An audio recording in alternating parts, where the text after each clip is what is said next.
នេះជា channel មួយដែលមានឈ្មោះថា Nick Invest ដែល channel ប្រកបនេះគឺមាន subscriber រហូតដល់ 138k ហើយសម្រាប់ channel ប្រកបក៏រកបាននៅក្នុងមួយខែចន្លោះពី $10000 រហូតដល់ $29000 ហើយនេះជា channel មួយទៀតដែលមាន subscriber ត្រឹមតែ 25k subscriber ទេតែក៏រកបាននៅក្នុងមួយខែចន្លោះពី$2000 រហូតដល់$5000 តែគ្រាន់តែប្រើប្រាស់ជាមួយនឹងវីដេអូបែបនេះសួស្តីបងប្អូនអរគ្នាតែនៅក្នុងវីដេអូនេះខ្ញុំមកធ្វើការប្រាប់ក៏ដូចជាមកចែកម្លែកបងប្អូនទាក់ទងជាមួយនឹងការធ្វើ YouTube ដោយថ្ងៃនេះផងដែរខ្ញុំមកធ្វើការចែកម្លែកជាមួយនឹង content មួយប្រភេទតែស្ដែង content នេះគឺជាប្រភេទ content ដែលយើងធ្វើការបង្កើតឡើងដោយប្រើប្រាស់ជាមួយនឹង AI ដែលយើងនិយាយទាក់ទងជាមួយនឹង finance ឬមួយក៏ទាក់ទងជាមួយនឹងលុយអញ្ចឹងសម្រាប់ content មួយនេះគឺល្អខ្លាំងមែនទែនជាប្រភេទ content ដែលយើងធ្វើសម្រាប់ពួកបរទេសមើលណាគឺយើងអាចរកចំណូលបានច្រើនខ្លាំងមែនទែនដោយខ្ញុំនឹងមកធ្វើការប្រាប់បងប្អូនទាក់ទងជាមួយនឹងការបង្កើតជាមួយនឹងប្រភេទវីដេអូឡងមែនទែនទេសម្រាប់ channel ខ្ញុំមួយនេះគឺខ្ញុំតែងតែប្រាប់ក៏ដូចជាចែកម្លែកបងប្អូនទាក់ទងជាមួយនឹងការធ្វើ YouTube ក៏ប៉ុន្តែខ្ញុំតែងតែប្រាប់ទាក់ទងជាមួយនឹងការធ្វើជាប្រភេទវីដេអូ short ណាអញ្ចឹងសម្រាប់ថ្ងៃនេះខ្ញុំមកធ្វើការណែនាំជាមួយនឹងបងប្អូនទាក់ទងជាមួយនឹងការធ្វើជាប្រភេទវីដេអូឡងម្ដងដោយយើងធ្វើជាប្រភេទវីដេអូទាក់ទងជាមួយនឹង finance ឬមួយក៏វីដេអូទាក់ទងជាមួយនឹងលុយអញ្ចឹងមែនតើទាក់ទងជាមួយនឹងការធ្វើ YouTube គ្នាយើងប្រកាសចិត្តដឹងហើយគឺយើងអាចធ្វើបានពីរគឺទាក់ទងជាមួយនឹងការធ្វើវីដេអូឡងនិងមួយទៀតទាក់ទងជាមួយនឹងការធ្វើវីដេអូជាប្រភេទ short អញ្ចឹងទាក់ទងជាមួយនឹងការធ្វើវីដេអូឡងនិងវីដេអូ short គឺវាមានលក្ខណៈខុសគ្នាណាមួយទៀតគឺយើងតែទៅសួរខ្ញុំថាទាក់ទងជាមួយនឹងការធ្វើវីដេអូឡងនិង short តាមមួយណាយើងអាចរកលុយបានច្រើនជាងអញ្ចឹងទាក់ទងជាមួយនឹងលុយឬមួយក៏ទាក់ទងជាមួយនឹង revenue ខ្ញុំបាននិយាយបានថាវីដេអូឡងគឺយើងអាចរកចំណូលបានច្រើនជាងប្រភេទវីដេអូ short ក៏ប៉ុន្តែទាក់ទងជាមួយនឹងប្រភេទវីដេអូពីរហ្នឹងគឺវាមានលក្ខណៈខុសគ្នាណ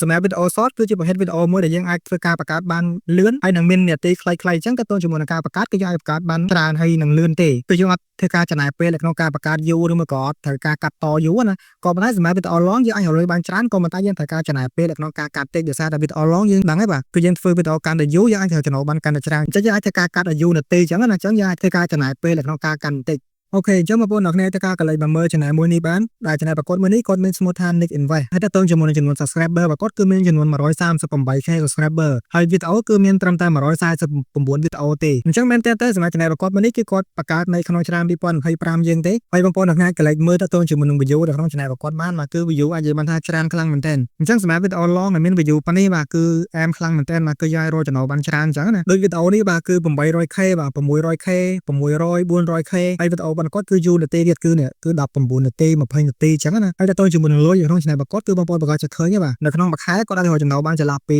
នេះ$10000រហូតដល់29000អញ្ចឹងគិតទៅបាទមួយខែវាស្មើនឹង$1000អញ្ចឹងចំនួន 10k វាស្មើនឹង10000ហើយកន្លែងនេះគឺតើតើជាមួយនឹងចំនួននៃការ upload វីដេអូផងគាត់អញ្ចឹងតើតើជាមួយនឹងការ upload អាចនិយាយបានថាគាត់ upload រៀងញឹកដែរគឺ7វីដេអូនៅក្នុងមួយអាទិត្យអញ្ចឹងគាត់ upload អាចនិយាយបានថាមួយថ្ងៃមួយអូខេនេះគឺគាត់ upload រយៈពេលមួយថ្ងៃមួយណានេះ21ម៉ោងមុនមួយថ្ងៃមុនបាទអូខេនេះជា channel មួយទៀតដែរដែលគាត់ធ្វើវីដេអូតើតើជាមួយនឹង finance ឬក៏តើតើជាមួយនឹងលុយហ្នឹងដែល channel របស់គាត់នេះគឺមាន subscriber ត្រឹមតែ 25k subscriber ទេហើយគាត់អាចរកចំណូលបានចន្លោះពី$2000បាទគឺទៅដល់$5000អញ្ចឹងនៅក្នុងវីដេអូមួយនេះខ្ញុំមកធ្វើការចែកម្លែកបងប្អូនទៅជាមួយនឹងការបង្កើតវីដេអូបែបហ្នឹងដោយ free គឺយើងគ្រាន់តែធ្វើការប្រើប្រាស់ជាមួយនឹង AI ទេអញ្ចឹងខ្ញុំរីកមិនខ្លាំងមែនទែនសម្រាប់បងប្អូនដែលគាត់ចង់ឲ្យលុយតាមរយៈ YouTube ណាហើយគាត់អាចធ្វើការចាប់ផ្ដើមជាមួយនឹង content នេះបានអញ្ចឹងមុនចូលទៅដល់ការបង្ហាញក៏ដូចជាការ review របស់ខ្ញុំសម្រាប់បងប្អូនដែលគាត់មកថ្មីណាកុំភ្លេចធ្វើការចុច like ហើយ subscribe ដល់រូបសញ្ញាកណ្ដឹង channel ខ្ញុំម្នាក់មួយផងអូខេអញ្ចឹងដើម្បីធ្វើការបង្កើតជាមួយនឹងវីដេអូបែបហ្នឹងបានខ្ញុំនឹងប្រាប់បងប្អូនចំនួន4វិធីដើម្បីធ្វើការបង្កើតអញ្ចឹងទី1គឺតាក់ទងជាមួយនឹងការសរសេរ prompt ទី2បង្កើតសំឡេងទី3បង្កើតរូបភាពនិងទី4គឺតាក់ទងជាមួយនឹងការកាត់តវីដេអូអញ្ចឹងចូលដល់វិធីទី1គឺតាក់ទងជាមួយនឹងការបង្កើត prompt ជាដើម្បីធ្វើការបង្កើតជាមួយនឹង prompt បានបងប្អូនអ្នកអាចធ្វើការប្រើប្រាស់ជាមួយនឹង AI បានអញ្ចឹងសម្រាប់វីដេអូមួយនេះគឺខ្ញុំនឹងប្រើប្រាស់ជាមួយនឹង ChatGPT ដើម្បីធ្វើការបង្កើតជាមួយនឹង prompt អញ្ចឹងសម្រាប់ ChatGPT បងប្អូនប្រកាសជាមានដែរបាទអញ្ចឹងបងប្អូនអ្នកធ្វើការបើកចូលទៅកាន់ website ChatGPT អ្នកគ្នាដើម្បីធ្វើការបង្កើត prompt អូខេអញ្ចឹងបងប្អូនអ្នកធ្វើការបើកចូលទៅកាន់ ChatGPT អ្នកគ្នាមកបន្តមកទៀតបងប្អូនអ្នកធ្វើការសរសេរបន្តិចទៅ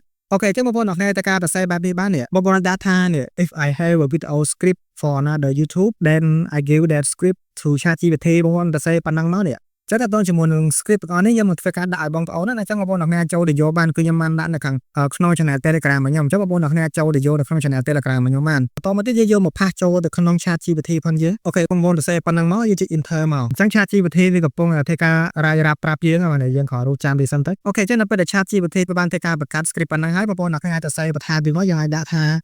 can you do it for me ទៅនេះយើងអាចសរសេរប៉ុណ្ណឹងមកអូខេបន្តទៀតមកចុច enter មក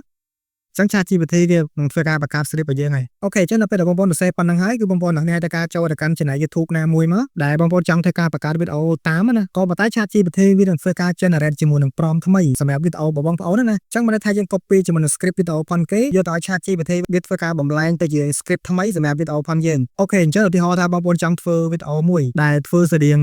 វីដេអូនៅក្នុង channel Nick Invest នេះណាអញ្ចឹងបងប្អូនអ្នកធ្វើការស្វែងរកវីដេអូណាមួយមកអូខេឥឡូវឧទាហរណ៍ថាខ្ញុំយកវីដេអូមួយយើងអាចចុច popular នេះមក ហើយយើងអាចធ្វើការស្វែងរកវីដេអូណាមួយអូខេឥឡូវដល់ខ្ញុំយកវីដេអូមួយនេះចុះបាទនេះអូខេចឹងដល់ពេលយើងចូលមកដល់វីដេអូប៉ុនគេហើយបងប្អូនអ្នកបងប្អូនអាច scroll មកខាងក្រោមមកយើងយកពាក្យថានេះគេដាក់ថា soul transcript ចឹងមានន័យថាយើងតែធ្វើការ copy ជាមួយនឹង script នៅក្នុងវីដេអូប៉ុនគេណាចឹងនេះគឺតើតជាមួយនឹង script នៅក្នុងវីដេអូប៉ុនគេហើយបន្តទៀតបងប្អូនអ្នកតែការ copy ជាមួយនឹង script ទាំងអស់ហ្នឹងបានចឹងសម្រាប់ script ទាំងអស់នេះវាជាប់ជាមួយនាទីនេះវាជាប់អានាទីនៅខាងមុខនេះអញ្ចឹងបងប្អូនដើម្បីធ្វើការដោះនាទីហ្នឹងបានគឺបងប្អូនអ្នកចុច tray 3នេះមកនេះបងប្អូនយក toggle ហ្នឹងមកចឹងឥឡូវនេះបងប្អូនអ្នកតែការ copy script ទាំងអស់ហ្នឹងបានបងប្អូន copy វាអស់អញ្ចឹងមកយើង copy វាពេញមកបន្តមកទៀតយើងធ្វើការចូលទៅកាន់ ChatGPT របស់យើងវិញយើងធ្វើការ pass ជាមួយ script ទាំងអស់ហ្នឹងចូលអូខេអញ្ចឹង ChatGPT វានឹងធ្វើការបំលែងជាមួយនឹង script ទាំងអស់ហ្នឹងវានឹងធ្វើការបង្កើតជាមួយនឹង script ថ្មីឲ្យយើងហើយអញ្ចឹងយើងអាចធ្វើការ use script ទាំងអស់ហ្នឹងបង្កើតជាមួយនឹងរូបភាពថ្មីបានអូខេអញ្ចឹង ChatGPT វាធ្វើការបង្កើតមកគឺអែមមែនតើបងប្អូនអ្នកគ្នាបាទអញ្ចឹងវាបានធ្វើការបង្កើតទី1វាឲ្យយើងវាបង្កើតឲ្យយើងតាក់ទងជាមួយនឹង title អញ្ចឹងបងប្អូនអ្នកគ្នានេះគឺ title វីដេអូផងយើងអានេះគឺតាក់ទងជាមួយនឹង script នៅក្នុងវីដេអូផងយើងនេះវាដាក់ថា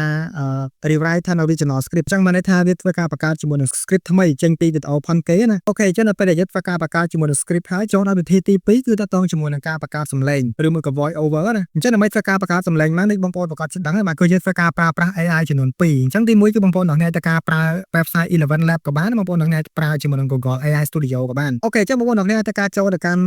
Google AI Studio មកវា free ទេអញ្ចឹងបងប្អូនអាចប្រើវាបានបន្តមកទៀតបងប្អូនចូលទៅលើពាក្យថា get start យើងយកពាក្យថានេះ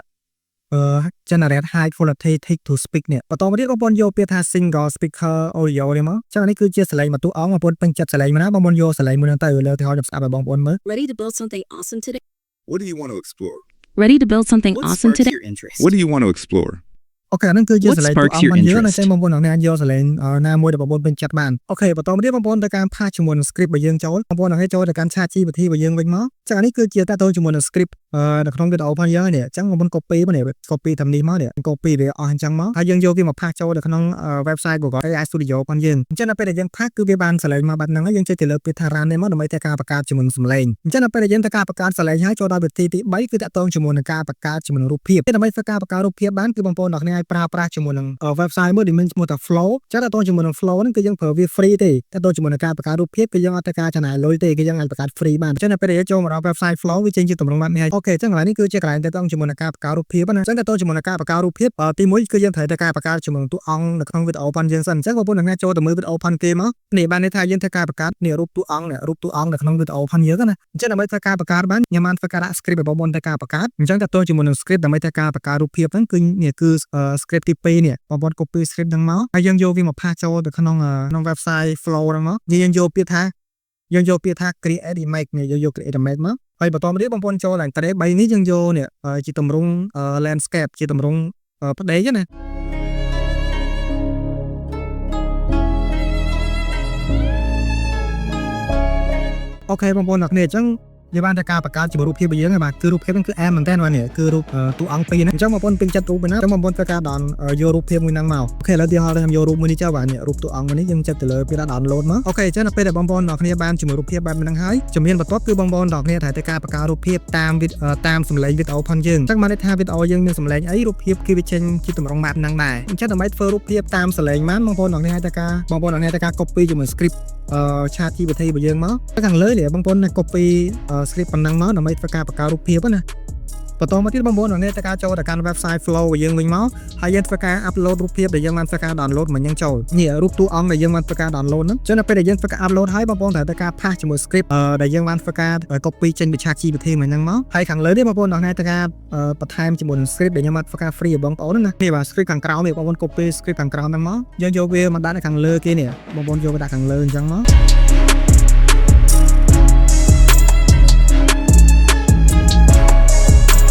អូខេនេះគឺជារូបភាពដែល website Flow ហ្នឹងវាបានធ្វើការបង្កើតមកបាទអញ្ចឹងរូបភាពហ្នឹងគឺអែមខ្លាំងមែនទែនហើយយើងអាចយកវាមកប្រើការបានអូខេអញ្ចឹងនៅពេលដែលបងប្អូនអ្នកនេះបានជាមួយរូបភាពបែបហ្នឹងហើយចូលដល់វិធីបន្ទាប់គឺតាក់ទងជាមួយនឹងការកាត់តអញ្ចឹងដើម្បីធ្វើការកាត់តបានបងប្អូនប្រកាសចិត្តដឹងហើយបាទគឺយើងប្រើជាមួយនឹង CapCut ដើម្បីធ្វើការកាត់ណាអញ្ចឹងនៅពេលដែលយើងចូលមកដល់កម្មវិធី CapCut ហើយបងប្អូនត្រូវតែការទីជាមួយនឹងសលេងដែលយើងបានធ្វើការបង្កើតមកយើងចូលមកតែយើងធ្វើការបង្កើតនៅក្នុង AI Studio ហ្នឹងអញ្ចឹងតាក់ទងជាមួយសលេងនេះបងប្អូនអ្នកនេះត្រូវការកាត់បានកន្លែងណាដែលអត់និយាយទេយើងអាចធ្វើការកាត់វាចោលមកដើម្បីឲ្យវីដេអូយើងវាមានលក្ខណៈថា smooth អញ្ចឹងណា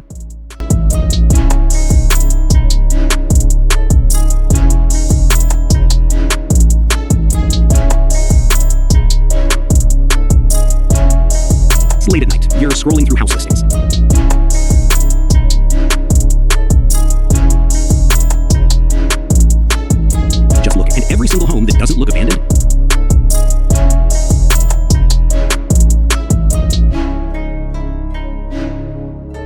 yourself ចឹងនៅពេលដែលយើងកាត់ហើយបងប្អូនអ្នក copy ស្លេកទាំងអស់មកយើងចុចមកស្ដាំទៅលើវាមួយយើងចូលពីថា create compound clip បន្តមកទៀតបងប្អូនត្រូវតែការទាញជាមួយនឹងរូបភាពដែលយើងបានធ្វើការបង្កើតមិននឹងចូលនេះបាទរូបភាព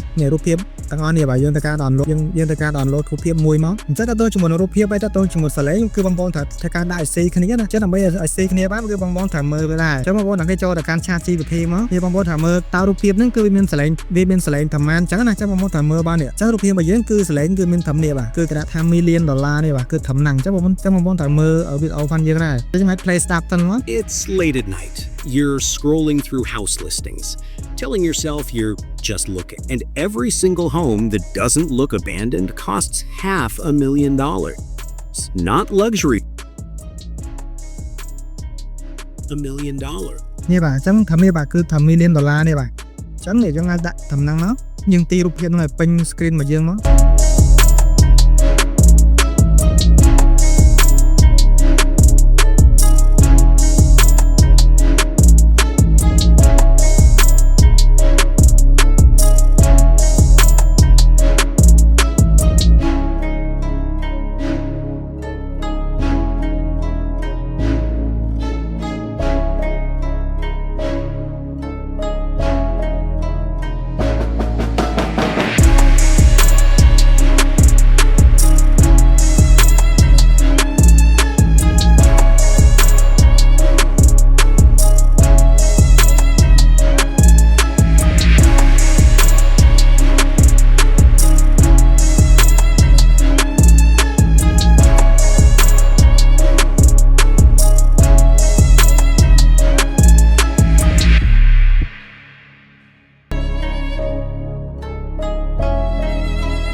quietly destroying a lot of finances in the background.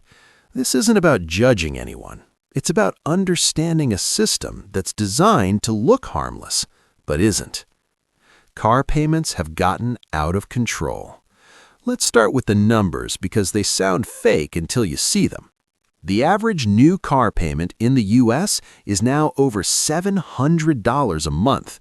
អូខេទៀតទៅដូចជាមួយនឹងការបង្កើតគឺយើងធ្វើបែបលក្ខណៈអញ្ចឹងណាគឺបងប្អូនត្រូវតែការបង្កើតសលេងហើយបង្កើតរូបភាពហ្នឹងយើងដាក់វាស៊ីគ្នាទៅហើយបន្តមកទៀតយើងត្រូវការបង្កើតជាមួយ tick ឲ្យវា load នៅក្នុងវីដេអូផងយើងអញ្ចឹងបងប្អូនអ្នកត្រូវការបង្កើតជាមួយវីដេអូ long មួយផុសចូលទៅកាន់ YouTube បានហើយអូខេអញ្ចឹងវីដេអូហ្នឹងគឺមានតែប៉ុណ្្នឹងហើយបាទគឺបងប្អូនអ្នកត្រូវការបង្កើតជាមួយនឹងវីដេអូបែបហ្នឹងបានហើយបើសិនជាបងប្អូនមានចង្អល់ឬមកក៏អត់ទាន់យល់កន្លែងណាបងប្អូនអ្នកត្រូវការឆាតសួរខ្ញុំបានបាទអាចនិយាយបាត់ថាវីដេអូខ្ញុំធ្វើយ៉ាងលឿនអញ្ចឹងណាអញ្ចឹងបងប្អូនអ្នកអត់ទាន់យល់កន្លែងណាបងប្អូនអ្នកត្រូវការឆាតមកខ្ញុំបានអូខេអញ្ចឹងវីដេអូហ្នឹងមានតែប៉ុណ្្នឹងហើយបាទជួបគ្នានៅវីដេអូក្រោយទៀតបាទបាយ